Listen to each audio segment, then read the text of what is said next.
Hello, my YouTube family. How are you? I hope you are fine and okay from wherever you're watching from around the world. Welcome to my channel once again. Today, I want to take you around and just talk about the bees, the African killer bees.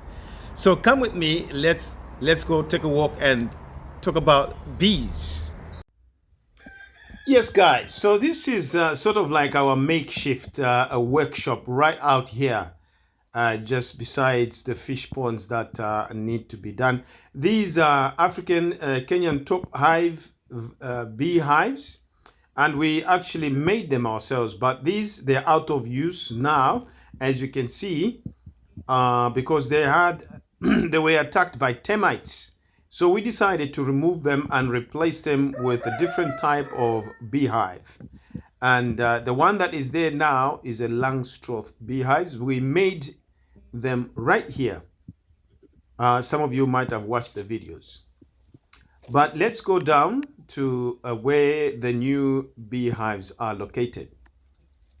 So we just passed that field of maize, and this is the little forest where we keep our Langstroth beehives. It's a forest, upcoming forest with indigenous trees. Some of these trees are medicinal, and there's some wild fruits as well. So if you can see the beehive there, that's a Langstroth beehive. A Langstroth beehive is different from a Kenya top beehive, in the sense that this type of beehive, you have what is known as the brooder and the super. The brooder, that's where the queen lives, and there's a separator. The separator separates the queen from going up to the super. Now, when you have honey in the super, that is the only part where you get the honey from, the pure honey. And the bottom part is just a brooder. That's where the queen produces the babies and the worker bees and all that. So that's the difference with the Kenya top hive, the beehive. That one, the Kenya top bar beehive, is just an open bucket, sort of, like you saw by our makeshift workshop.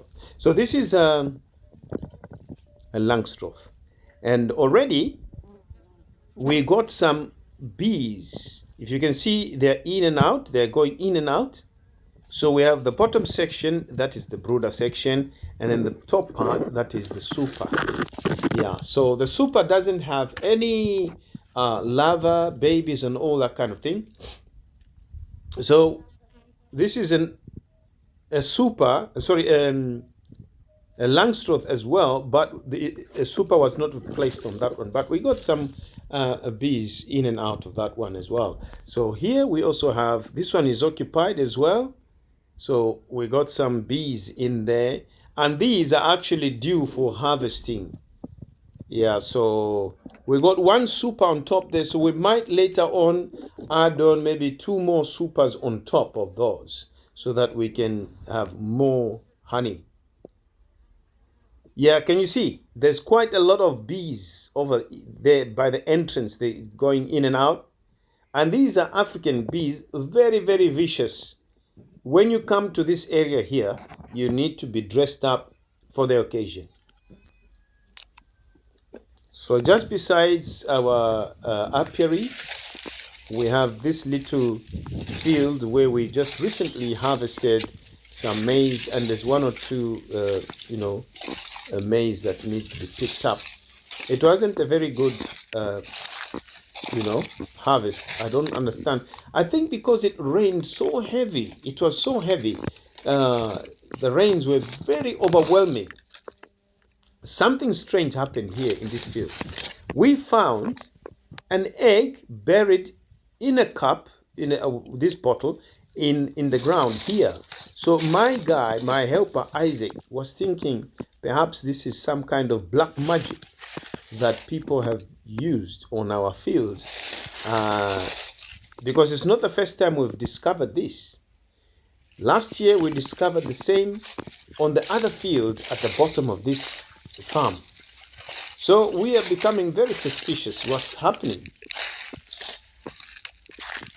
if you know what I'm talking about, or if you have an idea of what I'm talking about, or maybe you understand what's happening here, please leave a comment in the comment section and let me know what's happening. Because we found eggs, chicken eggs. The last year they were buried under a stone and put in the field. So this time we found two places in this field of maize. So we don't know what's happening. If somebody out there knows what's happening, please give us some enlightenment. What's happening? Because we are, according to Isaac, is suspecting some kind of black magic. You know, because we don't have chickens in this field here, coming outside here. So just to find chicken eggs in the field, and the other one was in a cup, you know, it's a bit worrying, and we're just beginning to wonder what's happening. Yeah, so, but anyway, we got a little bit of harvest from this field. But like I said, the rains were overwhelming, because if you've watched my videos, we had even tomatoes during the rainy season. But we harvested once or twice, but after that, they were destroyed. So this is the cup here. There was an egg in this one as well. So we really don't know what's cutting. Any advice regarding this, I really appreciate my viewers, those of you who are keen followers. If you're watching and then maybe you got an idea what's happening to our fields, somebody placed an egg in a cup and buried it in our field. Is this black magic? Is this witchcraft? We don't know.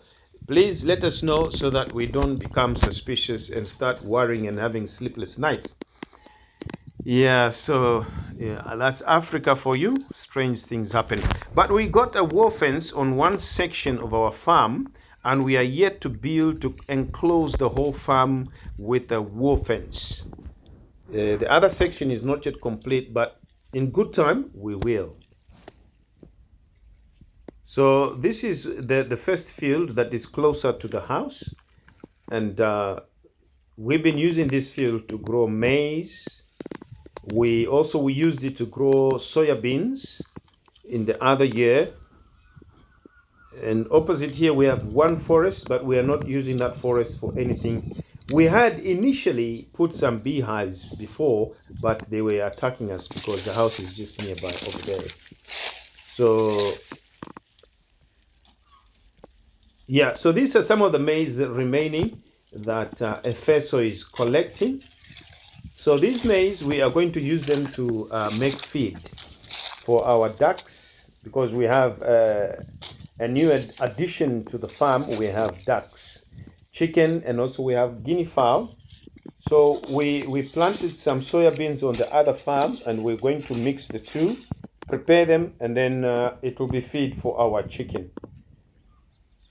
Because feed is a bit expensive these days. So what Efeso is doing when he collects the maize, he just spreads them on our veranda so that they can, dry up some more. So this is the inside section. You see that orange tree? It was just a tiny little plant, but now it's actually grown. So this is our veranda here, and this is where Efeso is just emptying all the maize to let it dry. So at a later stage, they're going to shell it and then pack it in bags. Yeah, so we managed to get about, I think it's 13 or 14 bags of 50 kg soya beans in this season. Although we planted a bit late, but we got something. Yeah, so this is the inside part of the farm. In future, I want to put some chalets here, thatched ones, in this little forest in the farm. Sorry, in the farmyard. This is the farmyard here. This one is all enclosed. It's got a wall fence all around it, and also a gate. But like I say, we are going to build a wall fence on the other side. And Mr. Blue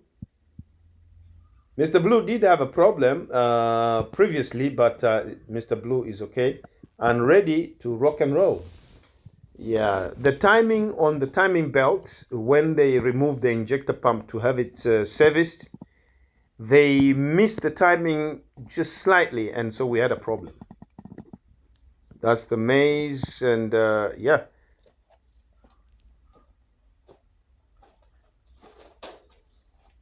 Yeah, we had a problem with Mr. Blue, but all is sorted. And as you can see, Mr. Isaac is going to just demonstrate how alive Mr. Blue is by um, starting Mr. Blue.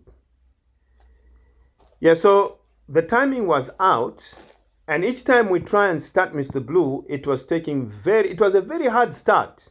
And if it started, there was a lot of black smoke coming out. But I insisted to the guys that were working on it. I said, guys, the timing is out. You need to go and sort it out. Come and sort it out.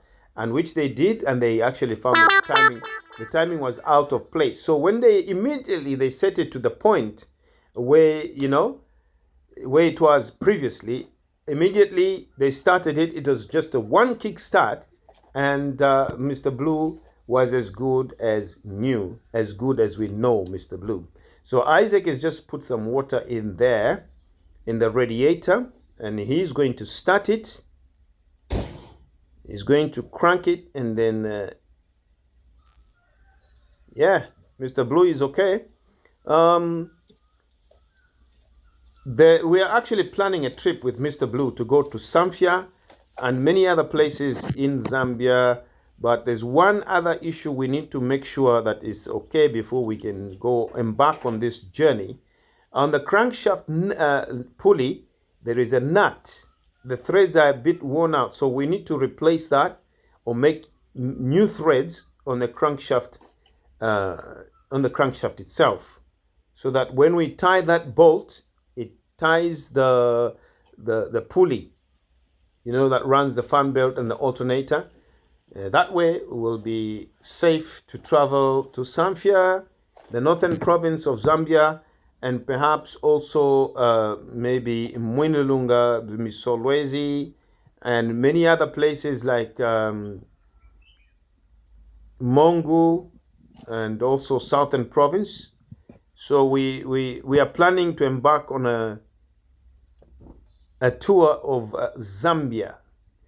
All goes well, you will join me on a tour of Zambia in the coming months. But we want to make sure that Mr. Blue is able. So this is what's happened here. Isaac presses that red button over there. That's to heat up the heater plugs. And then for a few minutes, you will crank the engine.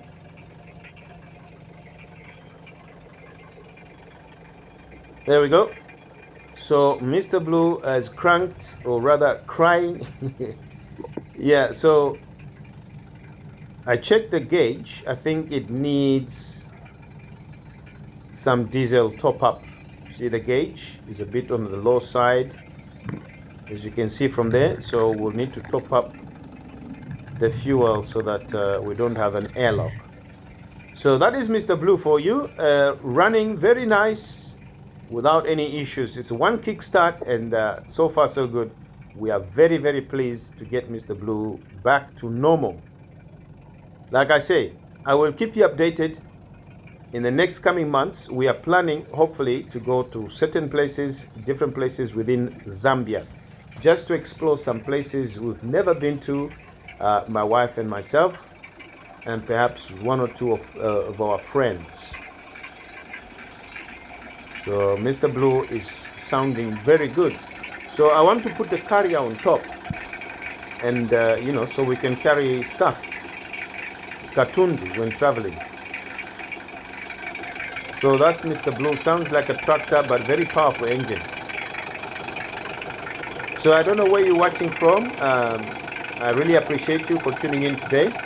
From wherever you're watching from around the world, please tell me where you're watching from around the world, and I really appreciate. Let's leave a comment so we get to know one another. And I thank you so much for tuning in. I hope you subscribe to the channel, give it a like, share, comment, and also press that bell icon for more notifications. And I appreciate you. A very big thank you for joining me on this occasion when we we could talk about bees and you know, some of the things, aspects involved in beekeeping. So thank you so much once again, and if you're tuning in for the very first time, I want to say welcome to my channel. Don't forget to subscribe to the channel, give it a like and share, and also press that bell icon so you'll be the first to get notified when I upload new videos. So thank you so much from wherever you're watching from. Just let me know where you are watching from in the comment section, and always leave a comment so we get to know one another. Adios amigos, and I will see you in the next video. God bless you. Bye-bye.